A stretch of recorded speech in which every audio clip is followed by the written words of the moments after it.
Hi hello అండి, అంతా బాగున్నారా? మీరందరూ బాగుండాలి, మీలో నేను ఉండాలి అని 41 ఇంచుల జాకెట్టు కటింగ్ చేద్దాం రండి. కటింగ్ కొత్తగా నేర్చుకునే వాళ్ళ కోసం జాకెట్ ఆదులతోటి వీడియో ఆన్ చేయంగానే ఒక్క లైక్ చేయండి. కొత్తగా చూసే వాళ్ళైతే సబ్స్క్రైబ్ చేసుకోండి. మీ బంధువులకి, స్నేహితులకి ఎవరికైనా కానీ షేర్ చేయండి. 41 ఇంచు వచ్చేసింది కరెక్ట్గా జాకెట్టు. 41 ఇంచు ఉంది. మనం జాకెట్ నడుము కొలుచుకునేటప్పుడు పెంపు పట్టిని తీసేసుకొని కొలుచుకోవాలి. ఈ జాకెట్ క్లాత్ వచ్చేసి శారీలోది, రన్నింగ్ శారీలో ఇచ్చేశారు బ్లౌజు. అందువల్ల ఏ అతుకులు పడకుండా హ్యాండ్స్కి బాగా వస్తుంది. పెద్ద సైజు ఆది కాబట్టి హ్యాండ్ పొడవు కూడాను సేమ్ అదే పెట్టాలి. ఒక లైను డ్రా చేసుకోవాలి. ఆ చివరి నుంచి ఈ చివరికి రెండు పక్కల ఖర్చులకి ఉంచి మనం లైన్ డ్రా చేసుకోవాలి. అదిగోనండి, అసలు ఖర్చులు ఒక 1/2 ఇంచు ఖర్చులకు ఉంచుకోవాలి తప్పనిసరిగా. టేప్తో కొలిచి పెడుతున్నాను, మళ్ళీ ఏం తేడా రాకుండా మనం లైన్ డ్రా చేసేటప్పుడు వంకర పోకుండా అలా మనం అటు ఇటు గుర్తులు పెట్టుకొని ఒక లైన్ డ్రా చేసుకోవాలి. హ్యాండ్ లూజు అది ముంజేతి లూజు 2 పాయింట్లు ఖర్చుల కోసము. ముంజేతి దగ్గర నుంచి మనం ఆమ్ రౌండ్ వరకు కూడాను కొలత తీసుకోవాలి. బ్లౌజ్ తోటే తీసుకోవచ్చు. అలా లాగి పెట్టి మనం ఇలా ఖర్చుల కోసం కూడా కొంచెం ఉంచాలి. దాన్ని కొద్దిగా లైన్ అలా డ్రా చేసుకోండి. 4 వచ్చింది, కరెక్ట్గా 4 వచ్చింది. కొంచెం బొద్దుగా ఉన్నవాళ్లకు, కండ ఎక్కువగా ఉన్నవాళ్లకు హ్యాండ్ కింది భాగంలో ఎక్కువగా పొడవు ఉంచకూడదు. ఉంచితే ఎక్కువ ముడతలు వచ్చేస్తాయి వాళ్లకు. క్లాత్ చాలా జాగ్రత్తగా కొలతలు తీసుకుని కొంచెం కూడాను వేస్ట్ పోకుండా కట్ చేసుకోవాలి. లేకపోతే జాకెట్టు చాలదు, అతుకులు పడతాయి. అలా మనం గీసేసుకుని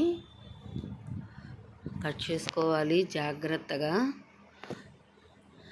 ఇది కరెక్ట్ లూజు. ఇది వచ్చేసేసి ఖర్చుల కోసము. ఫ్రంట్ వైపు మనం క్రాస్ తీయడం కోసం గుర్తు పెట్టుకోవాలి.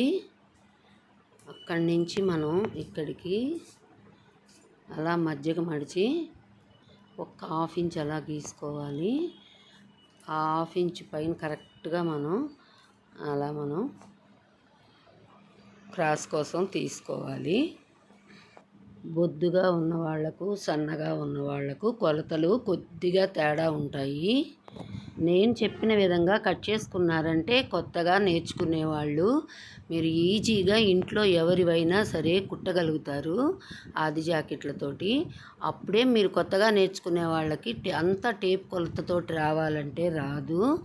ఇలా కొలతలు తీసుకున్నా కూడా కరెక్ట్గా టేప్ కొలతలు వచ్చేస్తాయి. తర్వాత బ్యాక్ పార్ట్ తీసుకుందాము. ముందుగా మనం కింది భాగాన్ని కొద్దిగా ఒక 1/2 ఇంచి లైన్ డ్రా చేసి కట్ చేసి తీసేయాలి. వేస్ట్గా ఉంది కాబట్టి మనం అంచులు మన ఎదరవైపుకి వచ్చేలాగా, ఫోల్డింగ్ మన వైపు వచ్చేలాగా క్లాత్ని మడత పెట్టుకోవాలి. పొడవు ఎంత ఉందో చూస్తున్నాను నేను. చాలా ఉంది పొడవు, 16.5 ఉంది పొడవు. మళ్ళీ పై భాగంలో కింది భాగంలో కూడాను 1/2 ఇంచి మనం ఖర్చులకి ఉంచుకోవాలి. అలా మనం చేస్తే మొత్తం 18 వచ్చింది.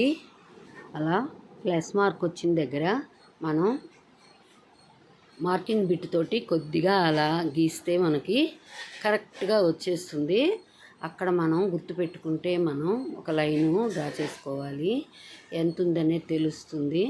14 ఉంది. 14 మీద ఒక గీత కూడా ఉంది. ఇక్కడ కూడా మనం అలాగే 14 మీద ఒక గీత పెట్టుకుందాం. లైను వంకర పోకుండా మనం అలా గుర్తు పెట్టుకొని పైనుంచి కిందకి ఒక లైను డ్రా చేసుకుందాం. కరెక్ట్గా వచ్చేసింది.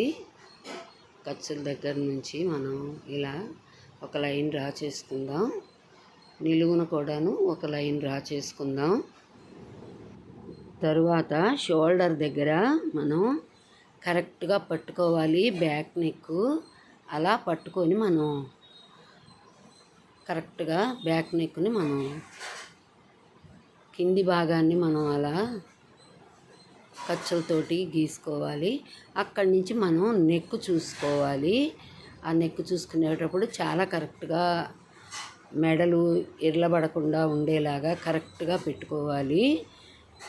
అక్కడి నుంచి మళ్ళీ మనం ఒక 1/2 ఇంచ్ ఖర్చులకి షోల్డర్ అలా లైన్ గీసుకోవాలి. ఎంత వచ్చిందో చూస్తున్నాం చూడండి. 7 వచ్చింది కరెక్ట్గా. నేను ఎలాంటి టేపు పెట్టకపోయినా కానీ కరెక్ట్గా 7 వచ్చింది. అక్కడి నుంచి మనం 6కు టిక్ చేసుకుందాం. మనం ఆమ్ రౌండ్ కోసం 6కు టిక్ చేసుకొని అది లైన్ సైడ్కి కూడా ఒక లైన్ గీసుకోవాలి ఇలాగా. కాండి ఆది బ్లౌజ్ తోటి కటింగ్ చేసుకునేటప్పుడు బ్యాక్ నెక్ 7 కానీ 8 కానీ ఉందంటే మనం ఖర్చులకి వేరేగా ఉంచాల్సిన పని లేదు. దానిలోనే ఖర్చులు వచ్చేసాయి చూడండి. మనకి చంక రౌండ్ అలా కరెక్ట్గా తిప్పుకోవాలి.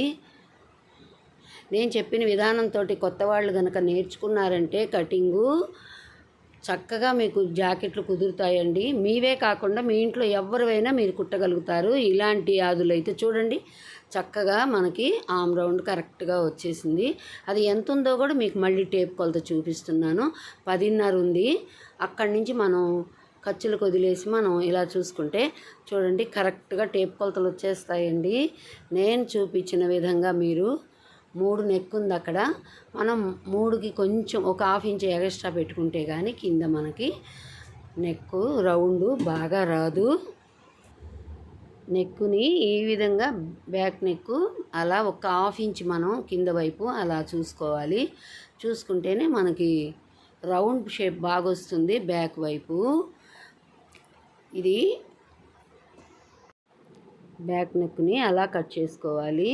నెక్ చాలా అందంగా వస్తుందండి. రౌండ్ షేప్ బాగా వస్తుంది.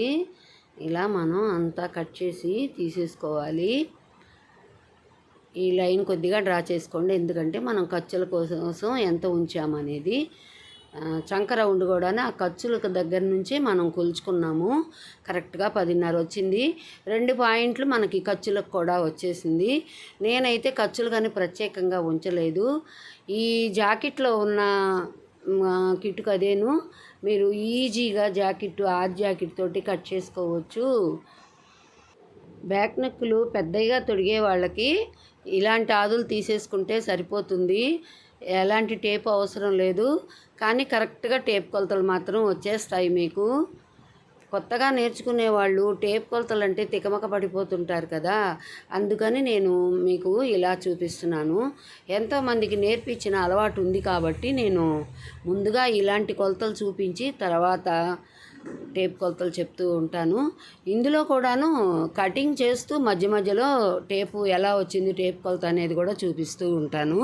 కానీ టేప్తో మాత్రం ముందుగా కొలవను. నా శ్రమంతా కొత్తగా నేర్చుకునే వాళ్ళ కోసమేనండి. ఒకప్పుడు మాకు ఏది కూడా చెప్పేవాళ్ళంటూ ఉండేవాళ్ళు కాదు, నేర్పేవాళ్ళు ఉండేవాళ్ళు కాదు. మేమే న్యూస్ పేపర్ల మీద కట్ చేసుకొని అలా నేర్చుకున్నదే కానీ తీసేసిన జాకెట్లు విప్పదీసి న్యూస్ పేపర్ల మీద వేసి అలా కట్ చేసుకున్నాను నేను. కటింగ్ అంతా కూడాను అలాగే నేర్చుకున్నాను నేను. ఏ కొత్త మోడల్ వచ్చినా కానీ అలాగే నేర్చుకునేదాన్ని. బ్యాక్ ఓపెన్ తోటి అలా ఫ్రంట్ ఓపెన్ కోసం మనం అలా అవుట్లైన్లు గీసుకుంటే మనం ఇప్పుడు అన్ని కొలతలు సరి చూసుకుందాము. బ్లౌజ్ తోటే చూపిస్తాను మీకు అన్ని కొలతలు ఫ్రంట్ ఓపెన్కి కూడాను. అలా మనం పెద్ద షేప్ కుట్టు దగ్గర నుంచి షోల్డర్ మీదకి ఒక 1/2 ఇంచ్ పైన ఒక 1/2 ఇంచ్ కింద అలా వదిలేసుకోవాలి. అలా మనం షోల్డర్ మీద సెంటర్ పాయింట్ తోటి మనం అలా గీసుకుంటే కరెక్ట్గా వచ్చేస్తుంది. ఫ్రంట్ క్రాస్గా మనం ఇలా తీసుకోవాలి. నెక్ చూస్తున్నాను చూడండి, ఫ్రంట్ నెక్ ఎంత కరెక్ట్గా వచ్చిందో, ఖర్చులతో సహా వచ్చేసిందండి. మనం కొద్దిగా అలా ఉతారుగా గీసి పెట్టేసి దాన్ని కొలుచుకోవాలి. ఎక్కువ తక్కువలు ఉంటే తర్వాత సరి చేసుకోవచ్చు. నాకు ఎక్కువ రాలేదు, తక్కువ రాలేదు, చాలా కరెక్ట్గా వచ్చేసింది. మీరు కూడా అలా విన్ అవుతారండి. నేను చెప్పిన విధానంతో మీరు కటింగులు నేర్చుకున్నారంటే చాలా చక్కగా వస్తుంది. ఇక్కడ బ్యాక్ పార్ట్ చంక కింది భాగం అలా మనం ఖర్చుల కోసం ఒక 1/2 ఇంచ్ పెట్టుకోవాలి. చంకలో నుంచి మనం కిందకి అలా గీసుకోవాలి. అక్కడి నుంచి అక్కడికి మనం అలా లైన్ డ్రా చేసుకోవాలి. చూడండి ఎంత బాగా వచ్చిందో. తికమక కొలతలు ఏమి చెప్పనండి, కరెక్ట్ కొలతలు చెప్తాను. నేను చెప్పిన విధానంతో మీరు జాకెట్ కటింగ్ చేసుకొని స్టిచ్చింగ్ చేసుకొని చూడండి ఎంత బాగా వస్తుందో. చిన్న చిన్న పొరపాట్లు ఏమన్నా ఉంటే నెక్స్ట్ మీరు సర్దిద్దుకోవచ్చు. అసలు రాదండి, చాలా పర్ఫెక్ట్గా వస్తుంది ఇలా కట్ చేసిన జాకెట్టు ఆదులు. అలా పెద్ద కుట్టు కోసం మనం అలా గుర్తు పెట్టుకోవాలి. ఆది బ్లౌజు పొడవు ఎంత ఉందో చూసుకొని అంతే మనం గుర్తు పెట్టుకోవాలి. దాన్ని అలా డ్రా చేసుకోవాలి. ఈ బ్లౌజు మామూలు కటింగే అయినా కానీ వాళ్ళు ఫ్రెంచ్ కట్ మోడల్లో అలా వాళ్ళు స్టిచ్ చేయమన్నారు. సరే నేను చేస్తున్నాను.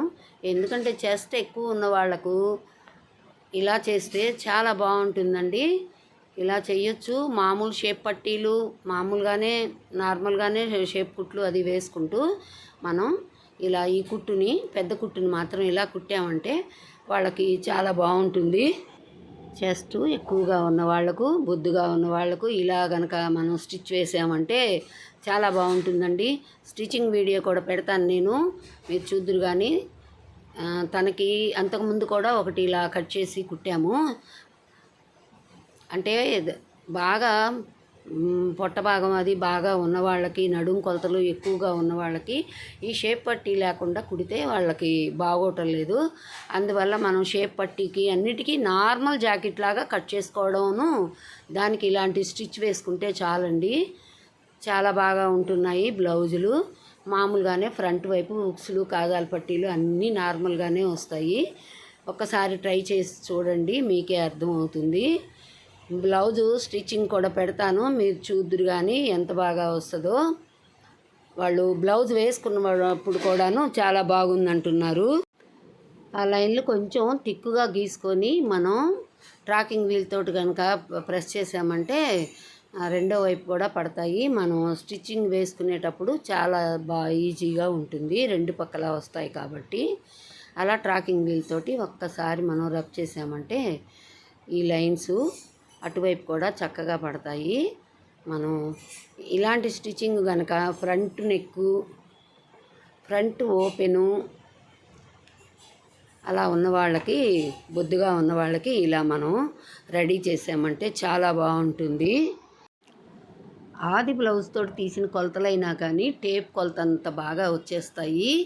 నేను చెప్పే విధానంతో మీరు ఫాలో అయ్యారంటే, మీరు నలుగురు దగ్గర 4 రకాలు ఫాలో అయ్యారంటే జాకెట్లు చెడిపోతాయండి. ఏ విధానం మీకు నచ్చితే ఆ విధానాన్నే ఫాలో అవ్వండి. నన్నే ఫాలో అవ్వమని నేను చెప్పను, మీ ఇష్టం. ఎందుకంటే వేల మందికి నేను నేర్పించున్నాను. ఈ షేప్ బెల్ట్ తీయడం ఎలాగో కూడా చూపిస్తున్నాను చూడండి.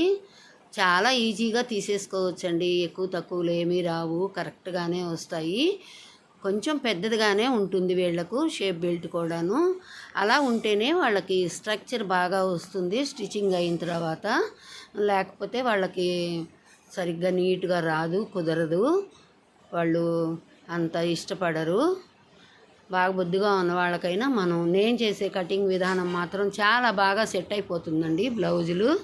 నా కటింగ్లో నేను చెప్పిన ఎన్నో టిప్స్ మీకు ఎంతో బాగా ఉపయోగపడతాయి. Thank you for watching.